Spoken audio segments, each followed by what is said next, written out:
I do. I had to do it all the hard way. While other folks been working by the light of day.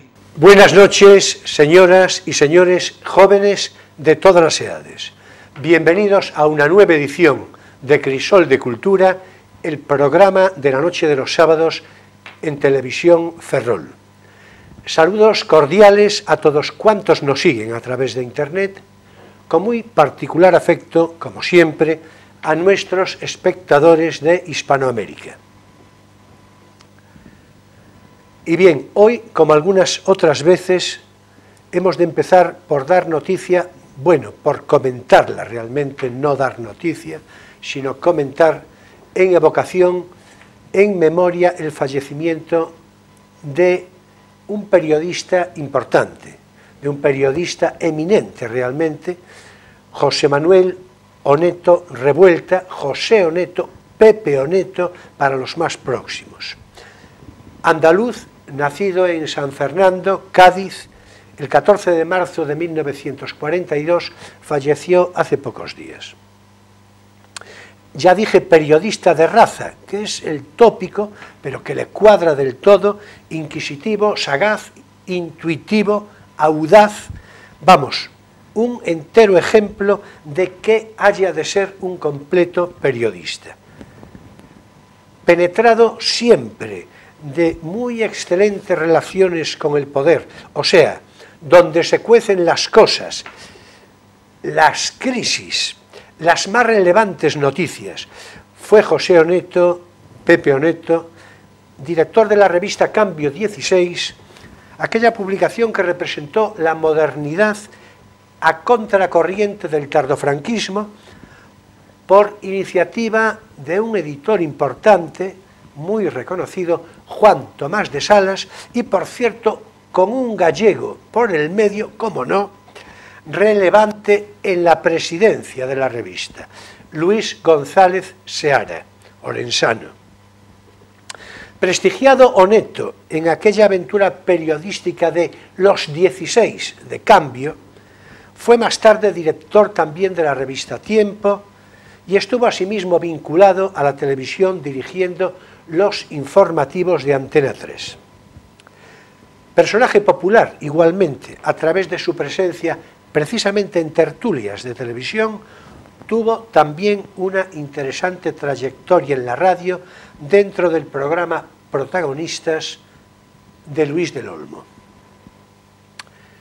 Era muy evidente por su aspecto siempre atildado, su forma de vestir singular y efectista, a veces un punto extravagante, que se trataba de un hombre presumido, coqueto, que cuidaba con detalle su presencia física de cada día.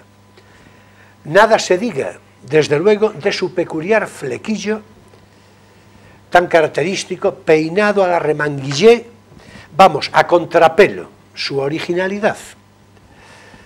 Vaya pues con esta expresa mención de su singular figura, de sus modos y ademanes peculiares, la mejor memoria para José Oneto, periodista, desde mi consideración personal y la de este programa Crisol de Cultura. Y bien, hoy nos va a ocupar en conversación, ya lo anuncié la semana pasada, un asunto en particular atractivo. Una personalidad histórica vinculada al siglo XVIII español, con proyección internacional, como tendremos oportunidad de conocer enseguida, y desde luego con un protagonismo activo, decisivo, en la conformación de esta ciudad de Ferrol, de aquel proyecto borbónico inicial que tomó el cuerpo definitivo de la ciudad que hoy conocemos. Me estoy refiriendo a Jorge Juan Santacilia, a quien Ferrol, por otra parte, honra, y honra bien, con su estatua, una estatua ya de antiguo, situada en los jardines de Herrera, dando por otra parte colofón a un conjunto escultórico francamente vistoso. Y de Jorge Juan Santacilia vamos a hablar hoy con nuestra invitada Pilar Berrio Martín Retortillo, que acude por primera vez al programa y que tengo yo confianza bastante en que no haya de ser la última. Pilar Berrio Martín Retortillo es doctora en Filología Hispánica por la Universidad Complutense de Madrid y profesora de Educación Secundaria, más concretamente profesora de literatura, con amplia experiencia docente y actualmente con ejercicio en el Instituto Sofía Casanova de esta ciudad de Ferrol, desde la que emitimos.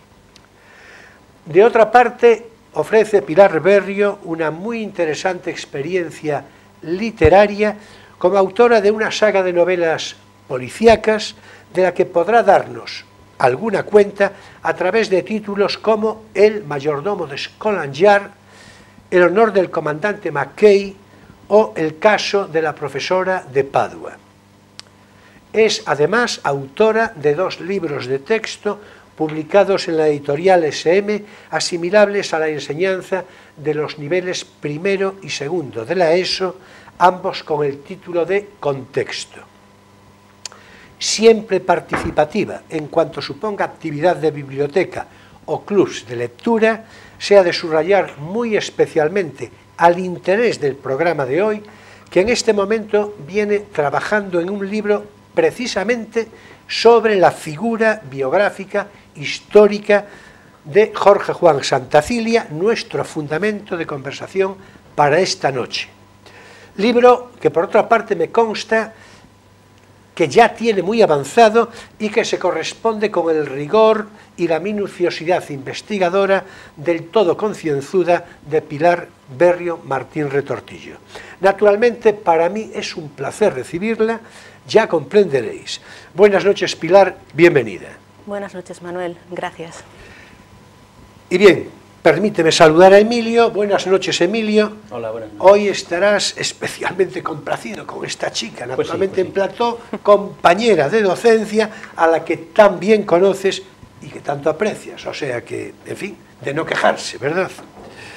Bueno, pues a ver, un breve apunte previo sobre Jorge Juan y ya le paso yo a Pilar los trastos de la conversación para que la inicie como mejor entienda.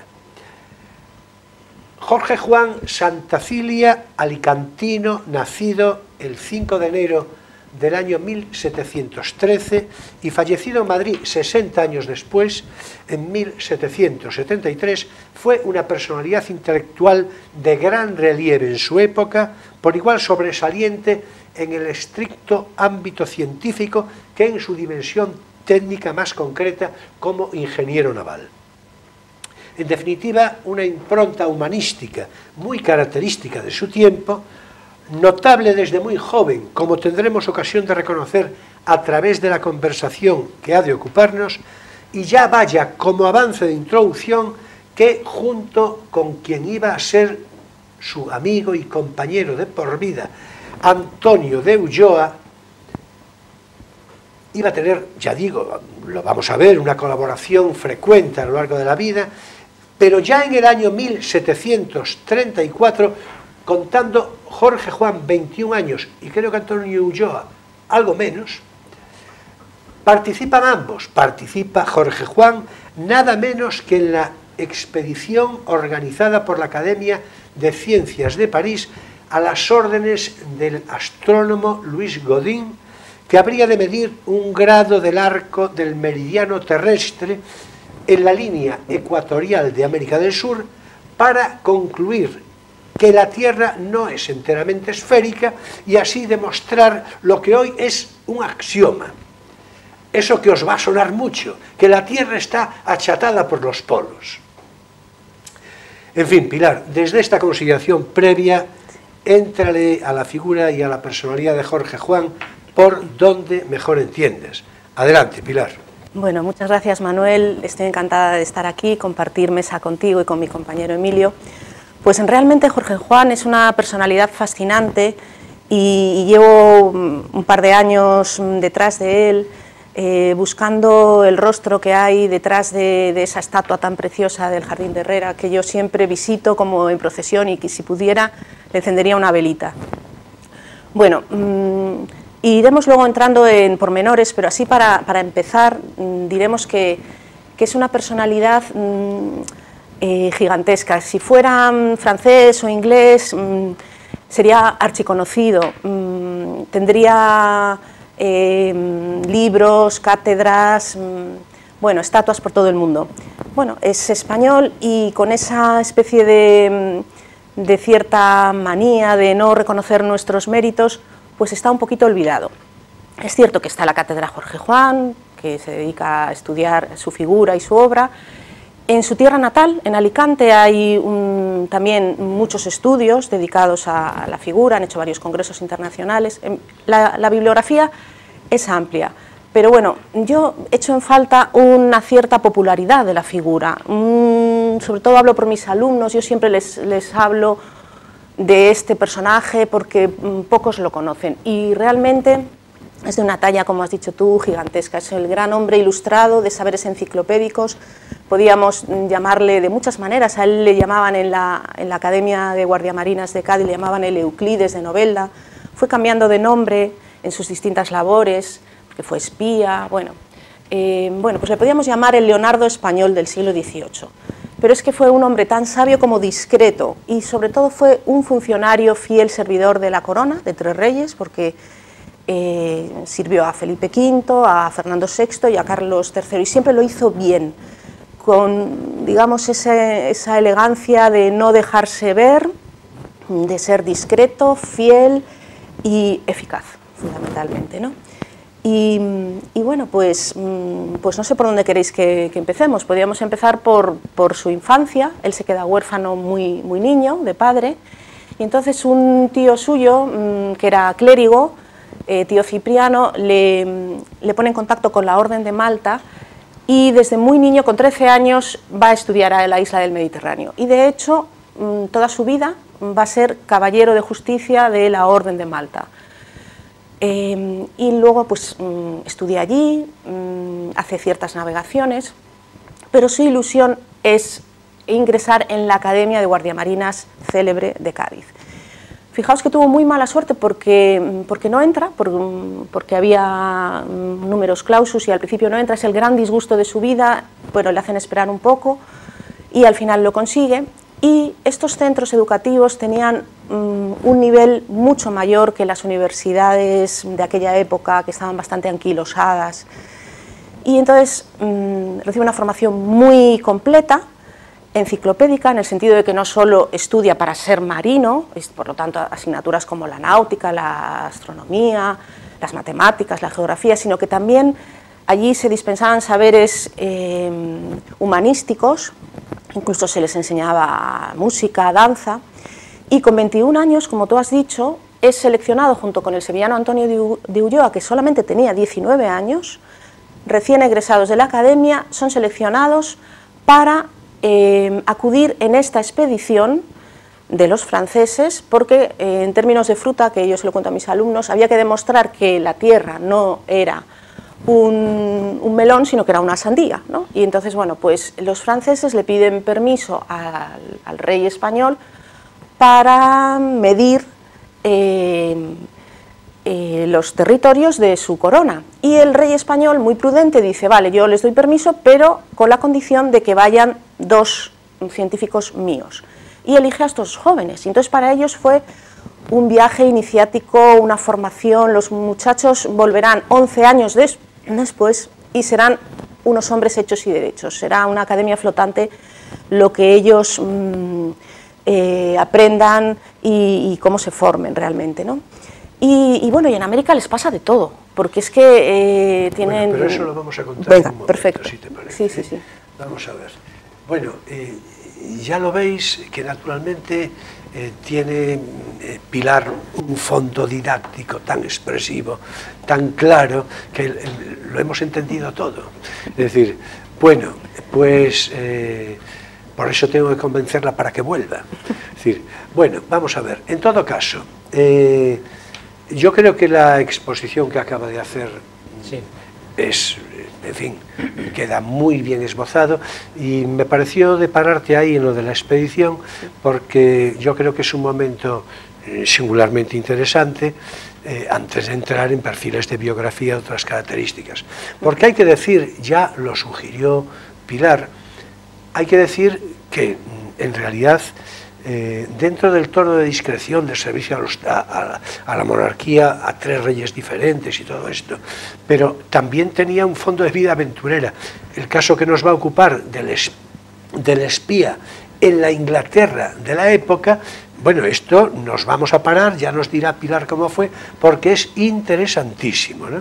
Bueno, a ver, ¿tú le quieres someter al tercer grado a Pilar ahí? No, hablando de esto alguna vez antes, me dio la impresión, por lo que contabas, que la corona al principio está interesada en el proyecto, al fin y al cabo ilustrado, de la medición del Ecuador, ¿no? Pero que después como se olvidan de ello, y pierden ese interés. Entonces, realmente era un interés sincero el que tenía poniendo la condición de que estos dos fueran en la expedición, o fue simplemente vanidad de la corona española a la que no corresponde ningún interés ilustrado Primero real? Yo pienso que no querían injerencias extranjeras, y entonces, si vienen los franceses, vale, pero con la condición de que vayan los españoles. Pero lo que es muy tremendo era Fernando VI, ¿no? Era Felipe V todavía. Felipe V todavía. Y pero lo curioso es que estas cosas de la burocracia que tanto nos quejamos hoy en día, en aquella época era terrible, porque el ministro que los elige y digamos que les da esta misión es Patiño, muy célebre también. Pero el caso es que él muere estando ellos en el viaje y se ve que no deja por escrito nada, y como la expedición se retrasa, porque por en medio, ya os contaré, les pasó de todo, hubo una guerra y tuvieron que apoyar a las fuerzas locales, pues en el ministerio no había noticia de que tenían estos expedicionarios ahí perdidos, y cuando volvieron 11 años después fue desesperante, porque no les abrían la puerta, no les conocían. Ellos preguntaban, ¿el ministro? No, el ministro ha cambiado. Bueno, era una sensación terrible que Jorge Juan... intuyo yo que detrás tuvo una pequeña crisis que debió pensar, pues yo me vuelvo a la Orden de Malta, y todo lo que yo he recopilado, porque era muy minucioso, había cartografiado las plazas, las defensas, había hecho el relieve de los puertos. De hecho, pues, iba a escribir sobre eso después. Pues debió pensar que no servía para nada, y además porque no se lo valoraban. No se lo valoraban, y además que tuvieron a la vuelta, como ya había guerra contra los ingleses, otra más, pues fueron muy prudentes, porque cada uno se embarcó en barcos distintos para salvar el material. Y Jorge Juan desembarcó en Francia, pero al pobre Antonio de Ulloa lo capturaron en Terranova, porque quiso despistarles yendo hacia arriba, y entonces en Terranova lo capturaron, y antes de que lo apresaran se deshizo de todo su material excepto lo más valioso, y estuvo en la cárcel con riesgo de su vida hasta que un ministro que había sido embajador en España dijo, pero si este es un sabio, y entonces lo rescataron. Pero es verdad que lo pasaron fatal al principio, estuvieron a punto de decir, bueno, pues nada, estos 11 años de nuestra vida no van a servir para nada, cada uno vamos a continuar nuestra labor militar. Pero ahí hubo la suerte de que el marqués de la Ensenada recibió a uno de los generales que los había conocido, a estos dos jóvenes científicos, en su estancia en América, y entonces le dijo, pero si estos son los de la famosa expedición. Y entonces Ensenada, que es una personalidad fundamental en la fundación de Ferrol y en la vida de Jorge Juan, también podremos destacar eso, pues ve que son unos jóvenes muy valiosos, muy inteligentes, y entonces les dice, os quedáis en Madrid y yo corro con vuestros gastos y os ponéis a escribir todo esto. Y entonces, gracias a esa intervención, un poco así de carambola, pues tenemos hoy sus obras, porque si no, cada uno hubiera ido a otros trabajos. Bueno, la iniciativa del marqués de la Ensenada, pero realmente lo espectacular, en principio, salvo que se puede interpretar que se debe a una circunstancia casual, que yo creo que no, lo espectacular es que estos dos chicos, estos dos jóvenes de 19 y 21 años respectivamente, acudan a esa expedición. Sí. Precisamente lo espectacular es esto, Sí, ¿no? sí, sí, sí. Porque claro, la previsión sería que acudiera pues una persona, en fin, Sí. ya, Sí. ¿verdad? De hecho, tuvieron que acelerar el proceso de grados en la Marina y le subieron varios puestos en el escalafón, así, causando, pienso yo, bastante envidia, porque claro, 19 años, 21 años, cierto que eran brillantes estudiantes, pero bueno, semejante responsabilidad, también eran un punto aventureros, eso es verdad. Es verdad que Antonio de Ulloa era muy temperamental y se combinaba muy bien, y eso le llevó a meterse en bastantes líos y con las autoridades locales, incluso acabar con sus huesos en la cárcel, y Jorge Juan siempre tenía que salvar de estos problemas, ¿no? Y bueno, pero formaron un dúo, bueno, no diría yo dinámico, pero un dúo bárbaro de gran amistad que se van a volver a encontrar. Bueno, vamos a ver, hablamos del año 1734, de la expedición y demás. Es también en ese año que van con la escuadra a Nápoles, Sí. porque se va a proclamar naturalmente rey a Carlos III. Sí, a Parma. Le acompañan al joven príncipe, Carlos... No, pero digo al Sí. Carlos de Nápoles, vamos. Sí, es decir, pero ¿no? primero lo acompañan, siendo estudiantes, a tomar posesión del ducado de Parma, al joven príncipe que luego será nuestro Carlos III por la muerte de su hermanastro, etc. Y efectivamente, tiene muy buen recuerdo de esa navegación, aunque también participa bajo las órdenes del medio hombre, de Blas de Lezo, en la toma de Orán, y allí está a punto de morir. La verdad que de la salud de Jorge Juan tendremos que hablar, porque bueno, muere joven relativamente, 60 años, ya lo has dicho tú, pero tiene muchas enfermedades, y una de ellas fue en la toma de Orán, y bueno, murió mucha gente por una infección a bordo, y él estuvo a las puertas de la muerte. De hecho, le dieron la extrema unción y cuenta que pensaba que no lo iba a contar. Bueno, algo frecuente en la época, Sí. por otra parte. El Marqués de Santa Cruz, en Lisboa, se muere de unas... Antes de salir la armada, la gran armada, la invencible, pues se muere de unas fiebres allí, de alguna manera.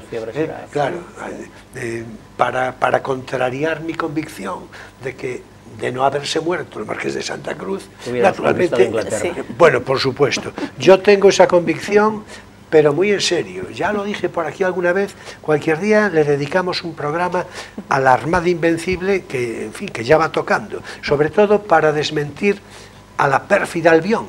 Es decir, no es así. No, bueno, vamos a ver.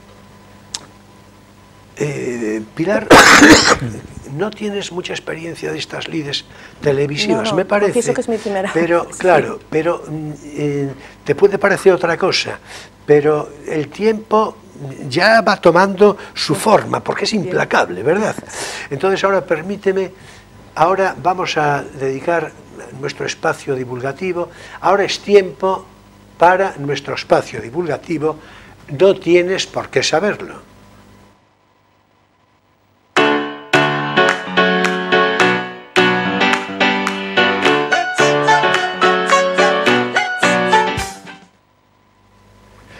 Bueno, y ahora, salvadas disculpas, naturalmente, por las toses oportunísimas.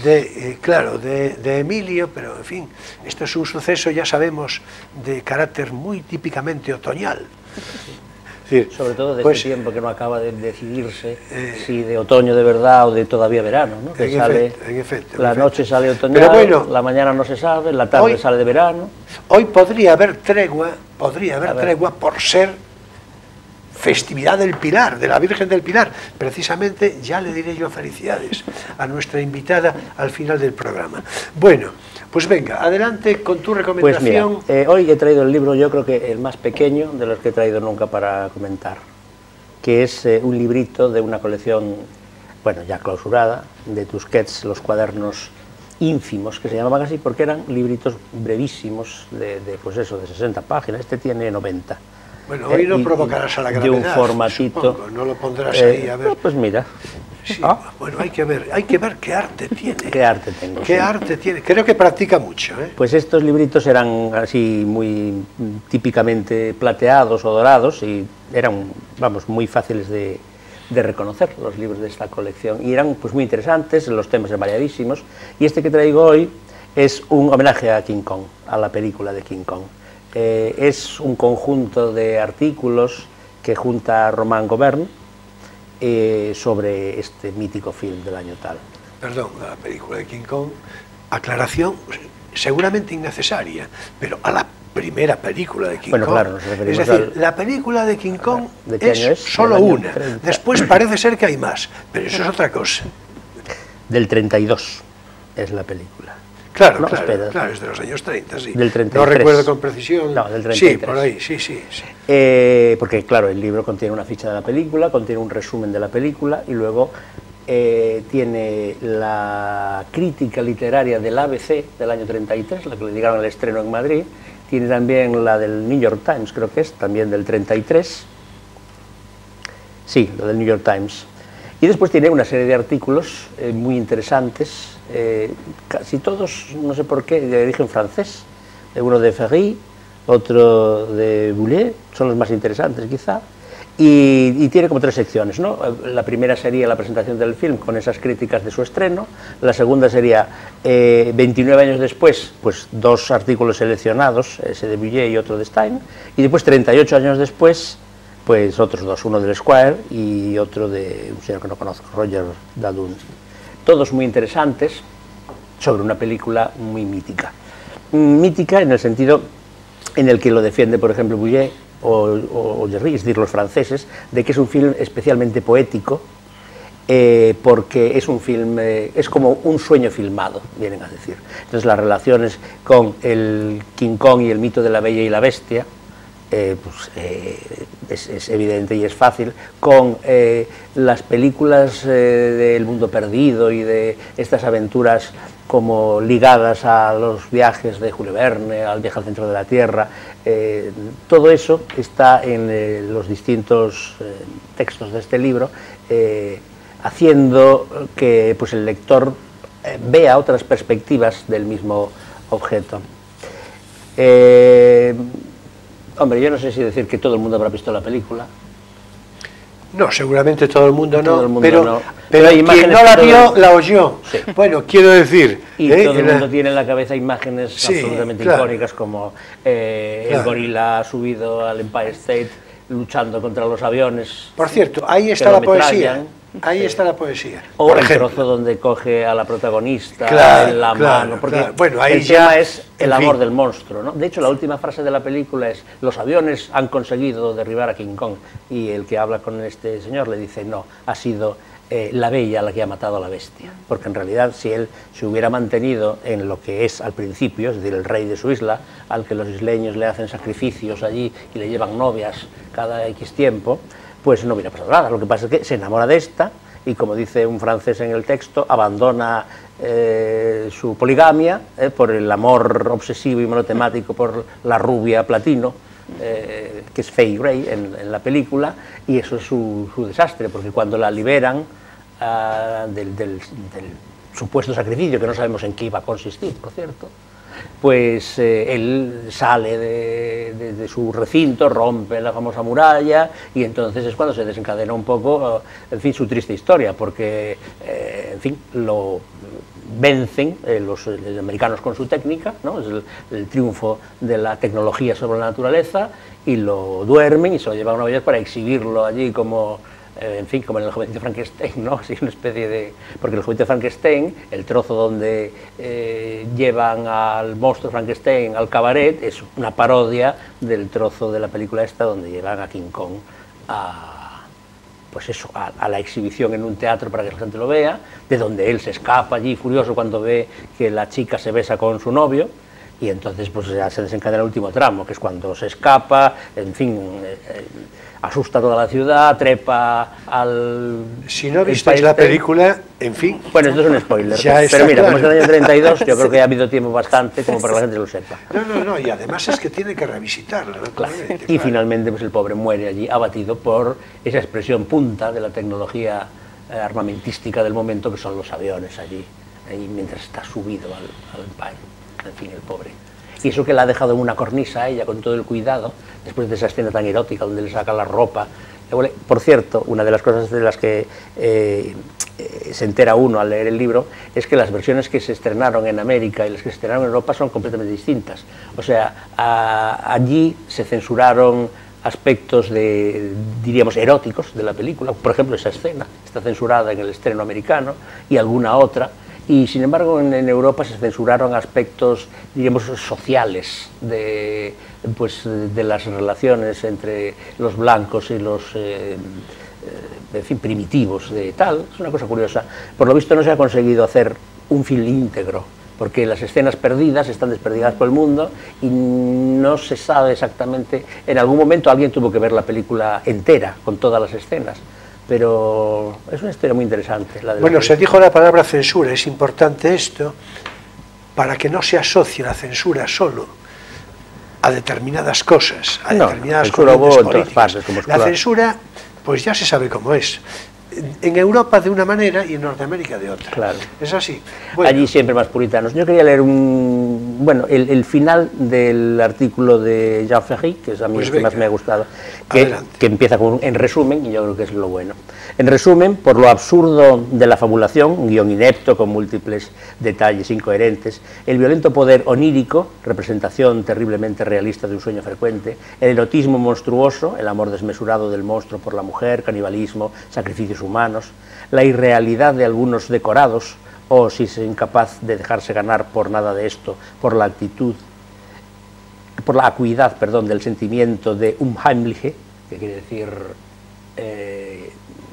desacostumbrado, quiere decir poco no familiar, diríamos. Sí, por eso va a Alemania sí, bueno, de vez en cuando Emilio para practicar estas cosas. En España la edición de Ballesteros de la traducción, o sea, la traducción de Ballesteros de Freud lo traduce como lo siniestro, pero en realidad es más bien lo... Bueno, tal cual. Que con la presencia de autómatas y de trucos impregna la cinta entera, o mejor aún, por la combinación de todos estos valores, este film me parece responder a lo que calificamos como poético y cuyo terreno de elección tuvimos la debilidad de esperar que sería el cine. Bueno, es precisamente por eso, por lo que la segunda parte, pues naturalmente no tiene ya nada. Un detalle de los cuadernos ínfimos es que eran muy originales en la maquetación y en el tipo. Este concretamente pues tiene aquí un fascinante juego en el que podemos poner ahí. Sí, a ver si acerca el zoom, no sé. a ver si le echáis ahí un zoom ahí directamente al libro y le podemos hacer mover la lengua. El monstruo mueve la lengua de los ojos. Ya lo tenemos ahí en pantalla. Venga, muévele la lengua, que esto va a ser una de las gracias un acontecimiento televisivo singular, no sé si único. Pues sí, lo que pasa es que el libro ya tiene unos años y bueno, que tiene su carácter erótico, no se crea uno. Pues mira, es del 74. Del 74. Perfecto. A lo mejor hay una reedición más reciente, yo no lo sé. Pero vamos, un libro que no tiene desperdicio. Eso sí, es mejor leerlo después de haber visto la película que antes, claro. Bueno, estupendo. Pues yo no voy a transitar por ahí, pero poético es también. De aquella manera. Sí, el libro que traigo. Por cierto, yo naturalmente, como no hago prácticas de este tipo, pues mira, te fijas. A ver, vamos con un zoom para mí también, que yo también... Ahí estamos. Muy bien. Bueno, estos chicos hay que ver, es la capacidad de convicción que tengo yo, ¿verdad? Mira, ahí está. Bueno, vamos a ver. Tenemos aquí en pantalla el Spleen de París de Baudelaire, de Charles Baudelaire. Es una edición de Fontamara del año 1979, pero esto casi es lo de menos, a salvo la traducción, que es magnífica, ¿verdad? Vamos a ver, a Baudelaire hay que saber leerlo, bueno, y a tantos otros, pero a Baudelaire en particular, y en el Spleen de París ya ni se diga. En Baudelaire, mucho más que un poeta, es de reconocer toda una desbordante intuición literaria, que va a dar lugar a la expresión más provocadora, precisamente esta, la del Spleen de París. Y si en Las flores del mal un título bien conocido de Baudelaire, se produce la conclusión romántica de su obra poética, ruptura de facto, porque ya se presiente el tiempo que llega, o sea, un proceso semejante por el que van a transitar Verlaine, Rimbaud, influyendo de modo decisivo en la evolución de la poesía del inmediato siglo XX. Y precisamente con el Spleen de París van a hacer el arte poético moderno, no versificado naturalmente, y lo está inaugurando Baudelaire, quiero decir, también Baudelaire naturalmente, en primerísima vanguardia. Significa la expresión del hastío de la vida urbana en la gran ciudad. Ya no se acomoda, no puede acomodarse a la estructura formal tradicional del poema clásico. Y es así como surge esto, el Spleen de París. Escribe Emilio Olcina, traductor de esta edición, que ya dije, ya recomendé. Dice Emilio Olcina que el Spleen de París es una definición contra la naturaleza como objeto de arte poético. Vamos a ver así algún ejemplo para, no sé, para incentivaros, para provocaros la lectura. Por ejemplo, dice, en el crepúsculo de la tarde, escribe así: está cayendo el día, se hace un gran sosiego en los pobres espíritus fatigados por las labores del día, y sus pensamientos toman ahora los colores tiernos e indecisos del crepúsculo. El crepúsculo excita a los locos. Recuerdo haber tenido dos amigos, dice Baudelaire, a los que el crepúsculo hacía enfermar gravemente.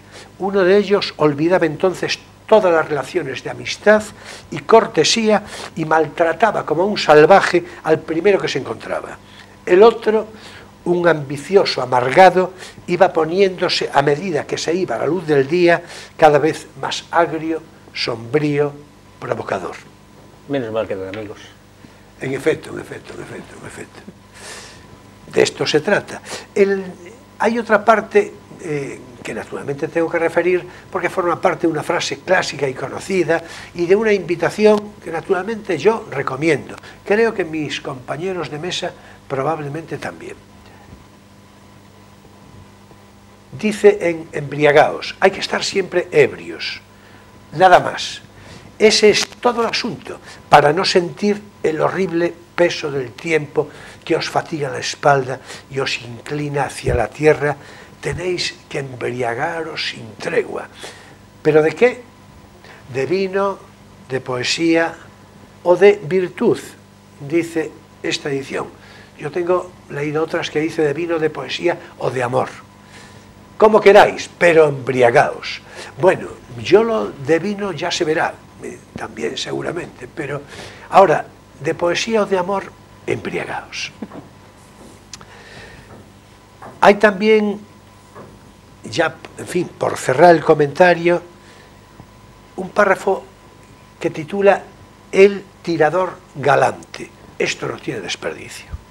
Mientras el carruaje cruzaba el bosque, lo hizo detener en las cercanías de un salón de tiro, diciendo que le resultaría agradable disparar algunas balas para matar el tiempo.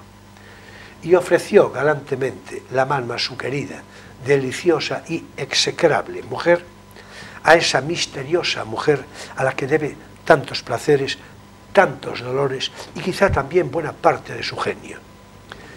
Fíjate en esa muñeca, ahí, a la derecha, y quizá también la que mira hacia arriba y tiene un aire tan altivo. Pues bien, ángel mío, voy a figurarme que eres tú. Cerró los ojos, apretó el gatillo, la muñeca quedó limpiamente decapitada. Entonces, inclinándose hacia su querida, su deliciosa, su execrable mujer, su inevitable y despiadada musa, añadió besándole respetuosamente la mano: oh, ángel mío, cuánto te agradezco mi destreza. Bueno, esto no estaba previsto, pero Pero bueno, vamos a ver, pero qué emoción. Yo creo que esto ha ¿Estamos de sido acuerdo? como en la Ouija, ¿no? ¿Sabes? Cuando hay un movimiento que manifiesta hablábamos la poco voluntad antes del de difunto. empezar, hablábamos de estas cosas. Sí, hablamos de estas cosas. Claro, o sea, Charles se ha caído de espaldas. el Spleen de París de Baudelaire, una lectura muy recomendable para reconocer la turbación de la conciencia poética en el siglo XIX, la que iba a alumbrar tantas y tantas cosas en el inconsciente colectivo del siglo XX. Y además, Baudelaire, faro literario y poético imprescindible en la literatura universal. En fin, que hasta aquí por hoy nuestro espacio divulgativo. No tienes por qué saberlo.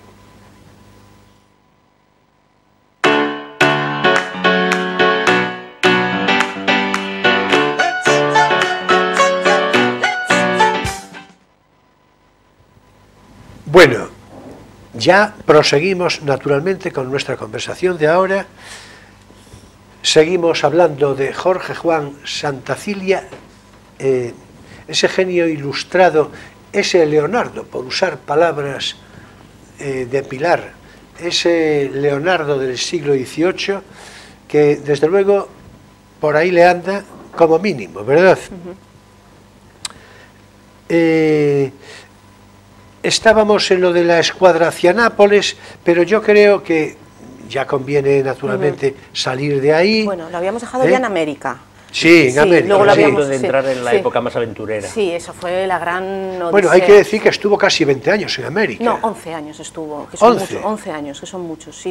11, bueno. 11 años estuvo. Y bueno, pues que, como me preguntabas, a la vuelta fue ese momento duro de no saber si esos 11 años iban a servir para algo o se iban a tirar por la borda, porque aquí nadie los conocía.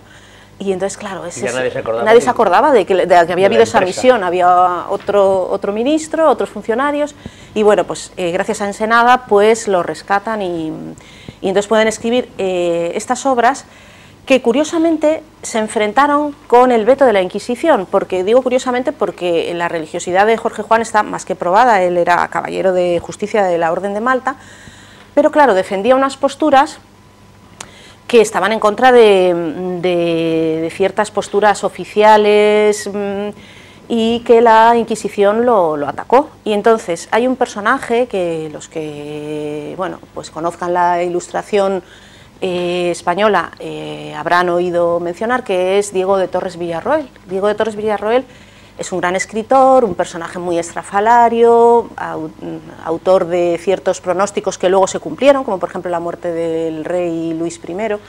Vale, pero no estamos hablando de su faceta como escritor o como personaje así un poco estrafalario, sino como matemático, porque resulta que era catedrático, ni más ni menos, que de matemáticas de la Universidad de Salamanca. Y entonces, bueno, pues la Inquisición le encarga, junto con otros expertos, que examine la pureza de ideas, digamos, y si respetaba el dogma de la obra que estaban escribiendo a la limón Antonio de Ulloa y Jorge Juan. Y entonces, bueno, pues Diego de Torres Villarroel, que entre otras cosas defendía los postulados tolemaicos, dice que de ninguna manera, que eso no podía, digamos, sostenerse desde el punto de vista religioso. Y el pobre Jorge Juan tiene ahí una crisis porque bueno, entra en juego su razón de gran científico y su fe. Y al final les permitieron, por ayuda, por intervención de otro ilustrado, un jesuita llamado el padre Burriel, les permitieron publicar estas obras, pero con la coletilla de son ideas que justamente discute nuestra Santa Madre Iglesia. Y entonces, bueno, pues eso fue una espinita clavada y bueno, pero por lo menos las obras salen, ¿no?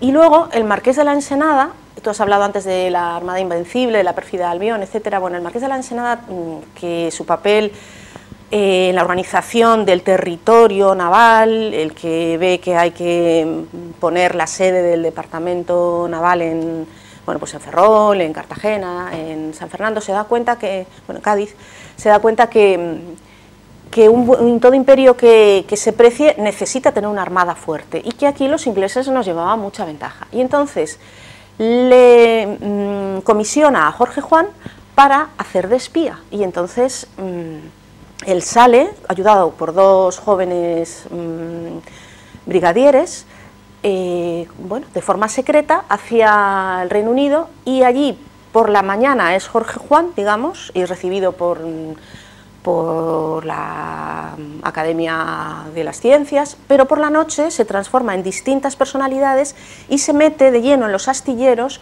y empieza a anotar y a espiar por qué los barcos ingleses son más efectivos, por qué navegan mejor.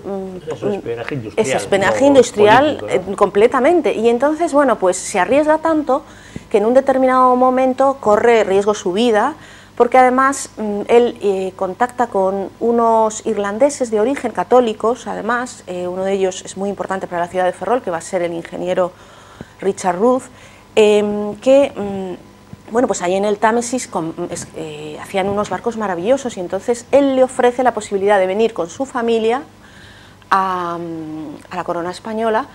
Y bueno, bueno, primero a España y luego los va a ir distribuyendo. A Richard Ruth luego lo manda a España, y luego a Bryant a Cádiz, y al otro a Cartagena, ¿no? Bueno, pero digamos que se arriesga de tal manera que, y además, bueno, lo de su fe religiosa, resulta que acude a misa de un padre Lynch, un irlandés también, y entonces, bueno, pues el caso es que salta la liebre y comienzan a perseguirlos, y se salvan por los pelos, porque se montan de una manera muy rocambolesca, casi como polizontes, en un barco que va con destino hacia Francia, y escapan por los pelos, ¿no? Pero bueno, los ingleses ya indignados, porque no es que escape él con sus dos brigadieres, sino que escapa con un contingente de ingenieros y sus familias, y además ingenieros muy especializados, porque había expertos en velas, expertos en todo tipo de cabos. Bueno, pues digamos que la cabeza visible son estos tres, Ruth, Bryant y Mullen, pero luego, una vez que los instalan en España, deciden que unos vayan a Ferrol, otros a Cartagena y otros a Cádiz, y a Ferrol le corresponde Richard Ruth, que va a ser fundamental. A todo esto hay que decir que Jorge Juan, una vez que llega a España, es comisionado para montar los arsenales, y simultáneamente dirige las obras en los tres sitios. Y entonces Jorge Juan llega a Ferrol, que ese es el enganche, y digamos que, bueno, mi libro empieza justo cuando llega a Ferrol, en 1751. Y bueno, y se pasa más o menos 3 años de manera intermitente, porque como dirige los tres astilleros a la vez tiene que viajar mucho, pero se pasa del 1751 al 54 aquí como director del arsenal. Tenemos que hacer un paréntesis y decir que Ferrol ya había sido seleccionado para ser, pues eso, la ciudad departamental, pero que el astillero no estaba aquí en Esteiro, sino que estaba en La Graña. Y bueno, pues los primeros barcos surgen de allí, pero luego se dan cuenta de que la posición es mucho más adecuada aquí en Esteiro, y comienzan las obras del astillero que hoy conocemos, ¿no? Y bueno, permíteme, sí, ahora seguimos por ahí, que naturalmente es algo particularmente interesante. No, lo que ocurre es que ya nos habíamos salido de Inglaterra, y yo quería hacer una mención de interés, en cierto modo complementario, pero que me parece de destacar, ¿no? Tú lo explicabas muy bien. Durante el día era Jorge Juan, y después, en otro momento, pues tenía personalidades diversas, ¿no? Mr. Joshua, por ejemplo, era una de las referencias que usaba. Y lo que tú citaste digamos, la parte irlandesa, todo esto, sin duda, lo que ocurre, tal cual lo describes, naturalmente. Pero es que realmente la cosa es tan complicada. Yo creí que ibas a citar esto, por eso ahora me permití decirlo. Porque es que él tenía relaciones a gran nivel, tal y como describías, pero a gran nivel quiere decir, por ejemplo, con el almirante George Anson, es decir, que era, en fin, y atención, porque esto es lo fundamental, con el primer ministro John Russell, duque de Bedford, con el que comía con frecuencia. Es decir, es que no era simplemente una relación más o menos furtiva, más o menos... No, es que comían. Claro, cuando el duque de Bedford se entera de toda esta historia, bueno, ya comprenderéis que se sienta un poco enfadado. Un poco, sí.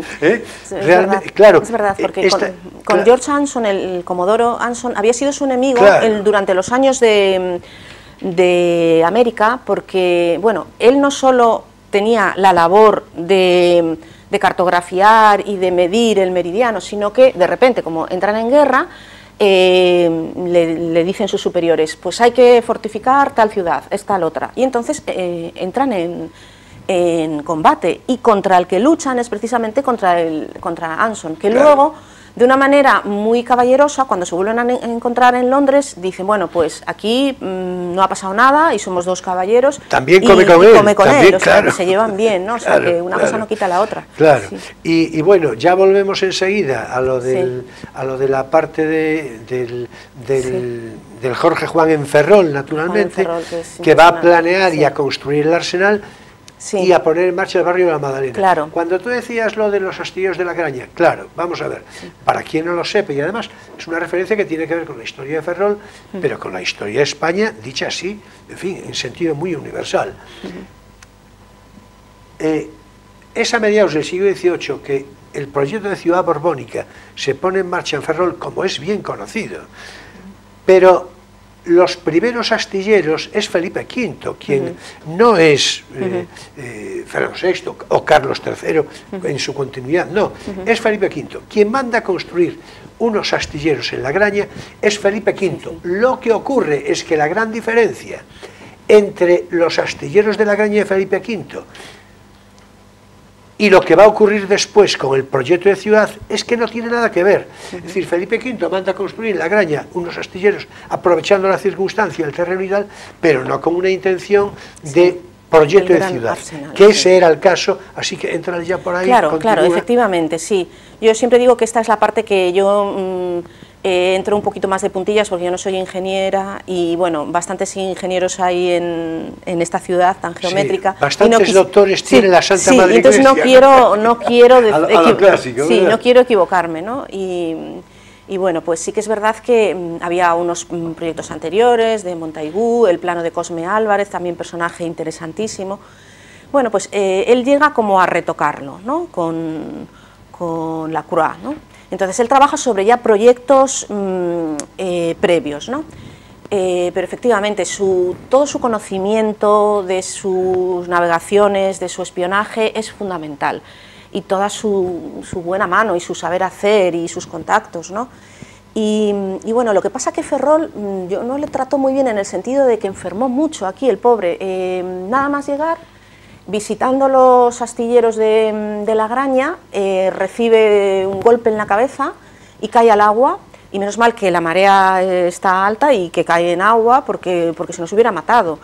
Y entonces yo, mi libro, que tengo que decir que es una novela, o sea que tiene parte de documentación histórica, pero fundamentalmente es ficción, o sea, yo me meto en un poco lo que puede pensar el personaje. Y bueno, pues eso, que no aspiro a hacer un tratado de historia, sino una novela entretenida, espero. Bueno, pues mi personaje empieza con esa caída tremenda, que eso fue real. Y entonces, bueno, y la convalecencia, y en la convalecencia, pues conoce a una dama, y entonces, bueno, pues empiezan a intimar, y él le cuenta su vida, con lo cual mucho mérito no tengo, porque la vida es novelesca, o sea, le cuenta realmente lo que le ha pasado, aunque sí hay una primera persona ahí que va contando lo que siente, ¿no? Porque sí que es verdad que Jorge Juan nos lo describe su secretario, Miguel Sanz, que era muy fiel, con mucho pudor y con mucho cariño, pero de una manera así, muy discreta. Entonces, entrar en sus sentimientos, bueno, pues es como un atrevimiento por mi parte, ¿no? Bueno, entonces el caso es que... La parte creativa. La parte creativa, si no, claro. Sería un informe histórico. Sí. Y entonces, bueno, pues el caso es que este Jorge Juan, en sus meses de convalecencia, pues bueno, pues nos cuenta con sus proyectos, sus ilusiones y así, ¿no? Y es verdad que el golpe en la cabeza debió ser muy tremendo, porque aunque sanó finalmente, le quedaron secuelas, y de vez en cuando se resentía de esa enfermedad, y le daban como unas parálisis, unas alferecías que decían entonces, no está muy claro, y le daban parálisis en las manos. y luego otra vez que vuelve a Ferrol, doy un salto en el tiempo, en el año 61, que vuelve a Ferrol, pero bueno, luego volveremos, estando otra vez aquí, le da otro ataque, y entonces ya es muchísimo peor, porque las manos, fijaos, un escritor, un ingeniero que tiene que diseñar, qué fuerte es, qué duro es, que no puede utilizar las manos. Entonces él, como era mediterráneo, pues se iba a curar a su tierra, ¿no? a tomar los baños de sol, y de vez en cuando tenía que descansar, ¿no? porque realmente tenía una frágil salud, ¿no? Y efectivamente con 60 años pues ya le dio un cólico tremendo y murió, ¿no? Pero bueno, volviendo a su labor en Ferrol en el año 51, a pesar de ese golpe tremendo en la cabeza, bueno, pues él pone en marcha todo eso, y luego también pone en marcha un montón de proyectos, que son el Arsenal, y luego él quería una academia de guardiamarinas, que al final, curiosamente, no puede hacer, ¿no? Con un observatorio que bueno, es curioso que la iglesia de San Francisco no tiene torre, porque querían que no tapara una linterna que tenía que tener el observatorio. El observatorio luego pasará a Cádiz, ¿no?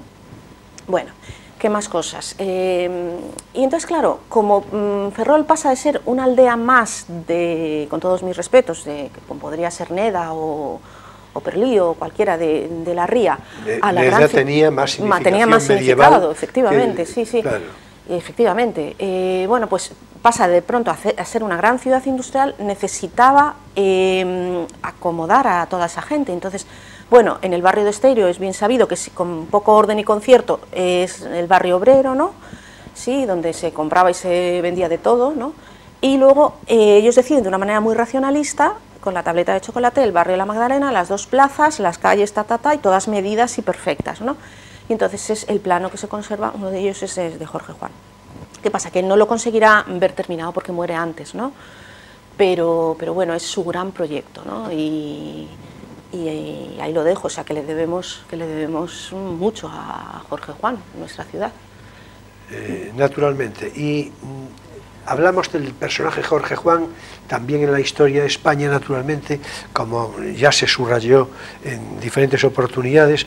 A mí me interesa, por aquello del tiempo, ¿sabes, Pilar? Es decir, a mí me interesa hacer una mención que yo creo que te va a complacer también a ti, que tiene que ver, y que además redondea de una manera eficaz y yo creo que definitiva la personalidad de Jorge Juan, es la llamada tertulia de los jueves. Sí, qué bonito. En la Asamblea Amistosa Literaria, que así se llamaba en un lenguaje muy propio de la época, sí. Asamblea Amistosa Literaria. Sí. Bueno, allí se hablaba de todo, ahora nos lo va a contar Pilar, pero se hablaba de todo, de astronomía, de navegación, de artillería, de construcción, en fin, ¿verdad? Sí. Y a esa, que es lo más significado, lo que subraya la personalidad tremendamente magnífica de Jorge Juan, son los contertulios que había, naturalmente, que estaba allí desde Luis Godin, el francés precisamente, sí. Claro. Es decir, bueno, hay una serie de nombres: José Aranda, Diego Porcel, Gerardo Henay, José Infante, Francisco Iglesias. Y en realidad lo que se pretendía era, bueno, tú me lo dirás, pero sí, constituir un embrión de academia de ciencia realmente, claro, ¿no? Sí. Daos cuenta que estamos en la Ilustración, y esto se lo explico a mis alumnos, y que en 1713 se crea la Real Academia Española, luego la de la Historia. Bueno, nos faltaba la Academia de Ciencias, que Jorge Juan lucha porque exista a la par de la francesa o de la inglesa. Y no cuaja, ¿no? Es un proyecto, y efectivamente después de sus años de Ferrol él lo mandan a Cádiz con un puesto que a él le encanta, porque él es un gran profesor, y por eso a mí también me gusta, ¿no? Por la vertiente pedagógica, un poco de cómo me siento un poco identificada, ¿no? Entonces él llega a ser director profesor, porque el director llega a ser Luis Godin, de la academia que es su alma mater, donde él se formó con Ulloa y con otros compañeros. Entonces los años de Cádiz son unos años muy interesantes, porque ya hemos dicho que la Real Compañía de Guardiamarinas, la academia, es muy puntera. Él, además, en su labor de espionaje no solo se trajo personas, se trajo un montón de libros y de aparatos de medición y relojes y tal, ¿no? Entonces todo eso va para su alma mater, que es ahí en Cádiz. Y allí, con ese nombre tan bonito que tú has mencionado, Asamblea Amistosa Literaria, se reunían los jueves desde 1755 a 1770, que se traslada a Madrid. Son muchos años, muchos jueves, ¿no? Y se conservan, bueno, hay una revista que encontré, que es la revista de Historia Moderna de los Anales de la Universidad de Alicante, que entonces es Ejércitos en la Edad Moderna, y entonces hablan de estos ilustrados militares, como muchos se reunían en academias, ¿no?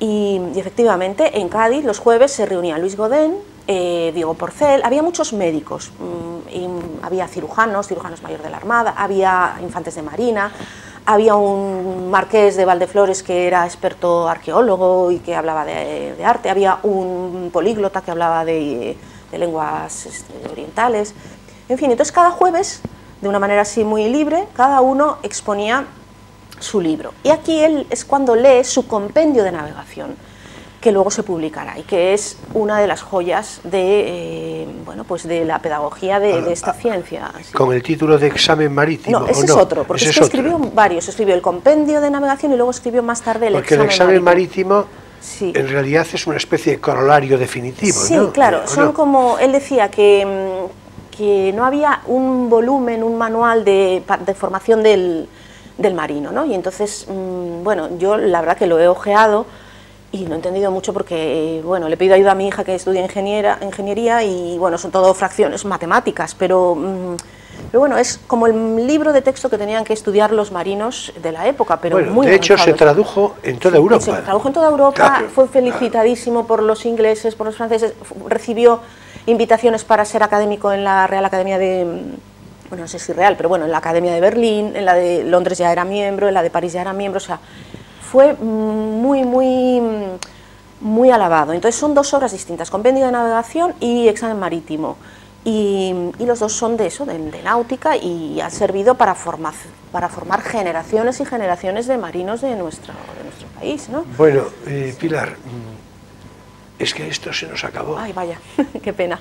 Bueno, esto se nos acabó, entonces sí, voy a hacer un comentario brevísimo para que otro día que se le ocurra acercarse a Pilar, ya me ocuparé yo después ahora de convencerla, pues aunque sea de una manera simbólica, pues podamos rematar esto de una manera conveniente. Nos queda al final, y cuando va a Marruecos y... Sí, a eso iba a referirme. Sí. Bueno, no quiero irme de aquí sin decir algo de una gran trascendencia, simbólica, pero de una gran trascendencia en el reconocimiento subrayado de ese Leonardo español del siglo XVIII que fue Jorge Juan Santacilia.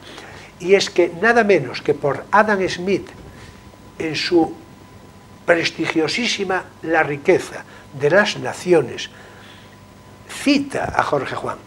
De Adam Smith y de La riqueza de las naciones, aquí ya hablamos en alguna ocasión, naturalmente como economistas, que es lo que cuadra, en concreto con Venancio Salcines, que nos va a visitar enseguida a principios de noviembre. Lo volveremos a citar a Adam Smith cuando cuadre, pero Adam Smith es una referencia imprescindible y su riqueza de las naciones, algo, en fin, repito, de todo prestigio. Pues ahí está la figura de Jorge Juan. Yo creo que ya, si faltaba algo, redondea de una manera inequívoca la solvente personalidad científica e intelectual de Jorge Juan.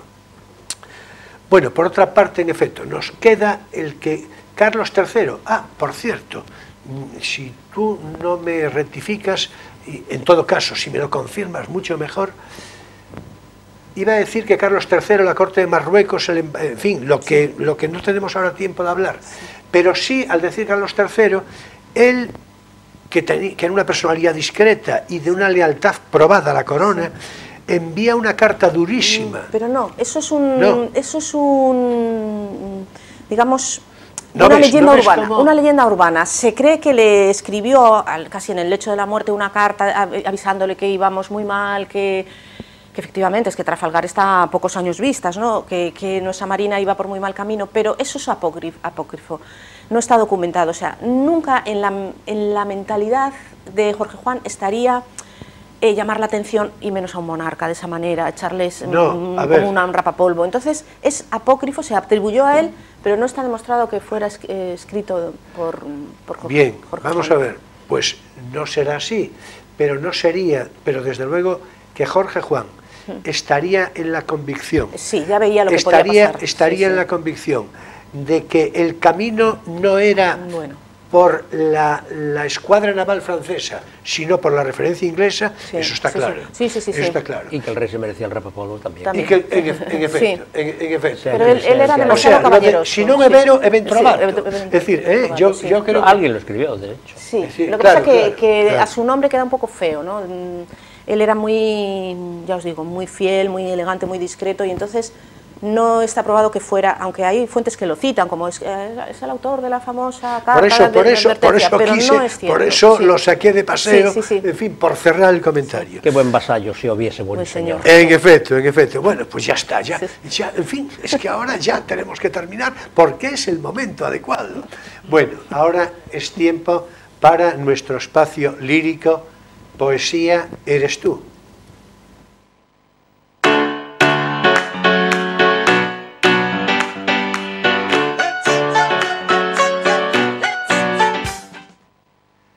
Bueno, y hoy ya voy sintiendo yo que el tiempo se nos haya, en fin, comido el espacio, porque tenía previsto yo comentar con alguna largueza el poema que voy a citar a continuación, incluso con la colaboración, naturalmente, de mis compañeros de plató.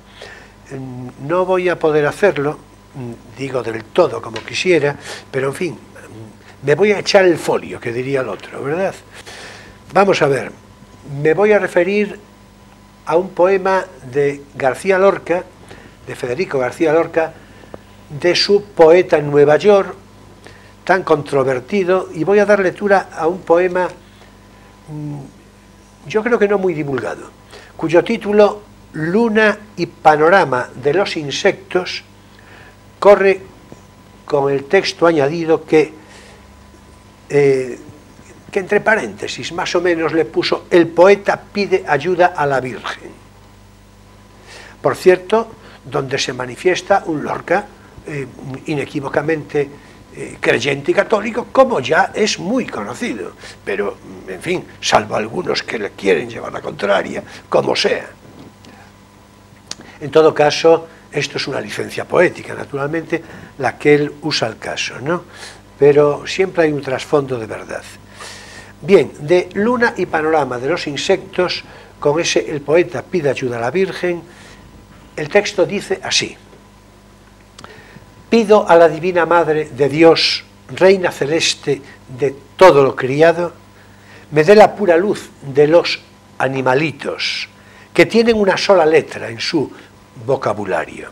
Animales sin alma, simples formas, lejos de la despreciable sabiduría del gato, lejos de la profundidad ficticia de los búhos, lejos de la escultórica sapiencia del caballo.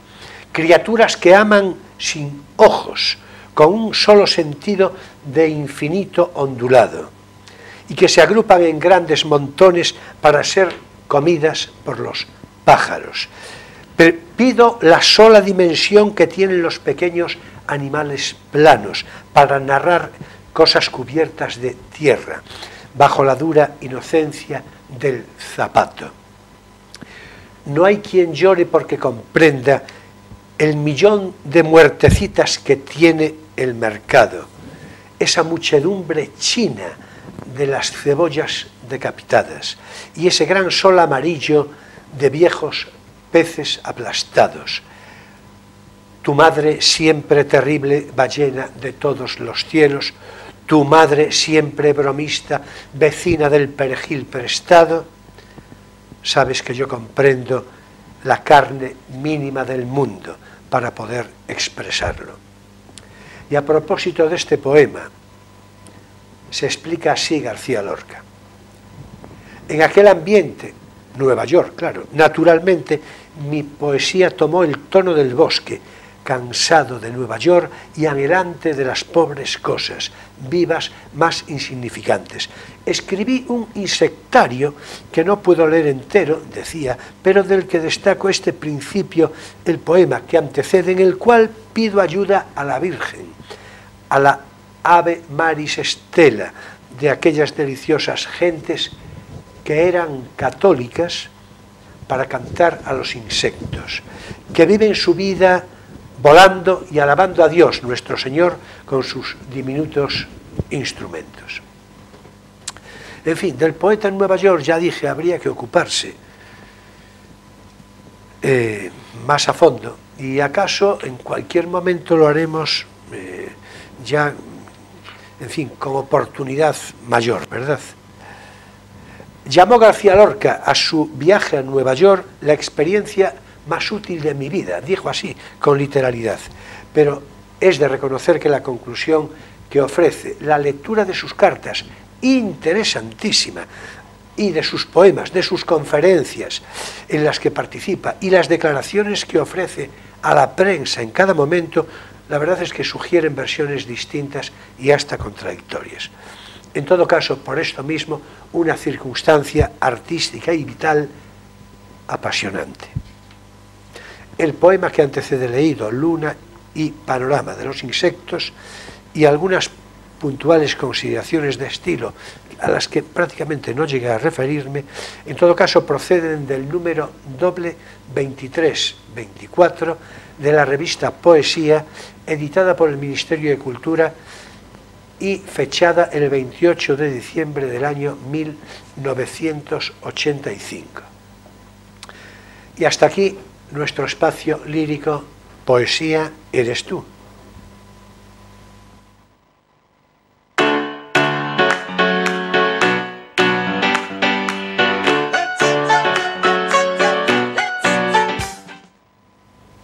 Finaliza también aquí, claro, Crisol de Cultura, en este sábado 12 de octubre de 2019, festividad, ya dije hace un rato, de la Virgen del Pilar, y en consecuencia día onomástico para nuestra invitada de hoy, Pilar Berrio Martín Retortillo, a la que naturalmente digo yo muy gustoso, felicidades, Pilar. Pues muchas gracias, Manuel.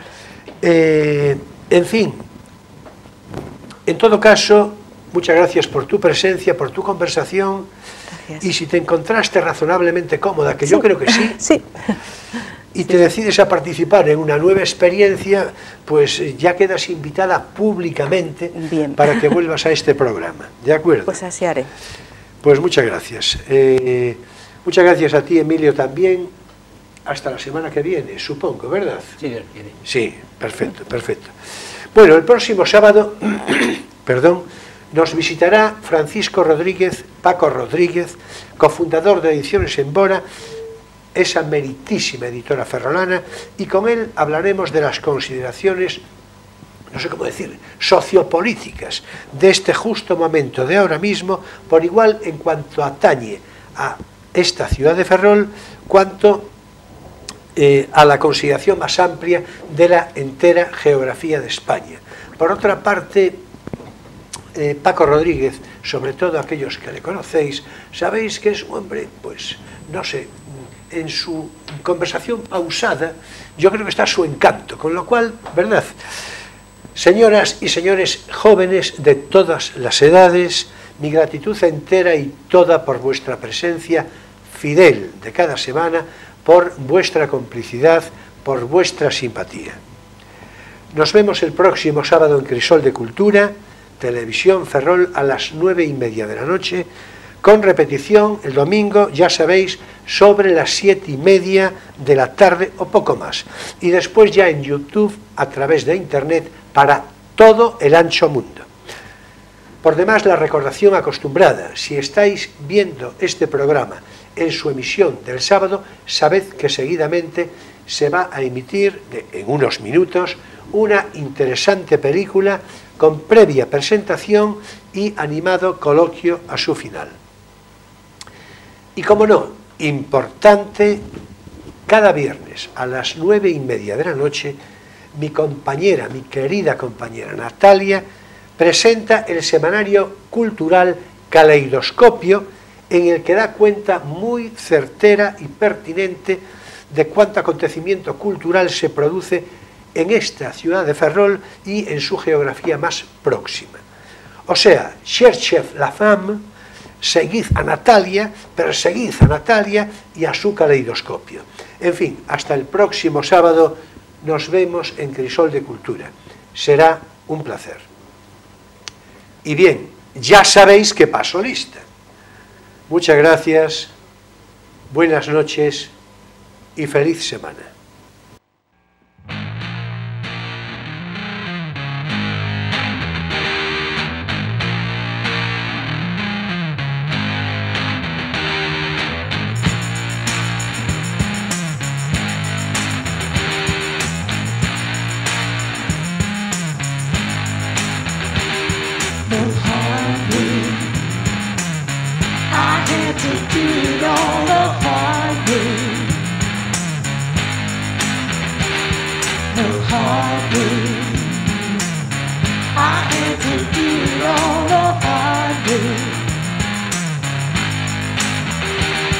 While others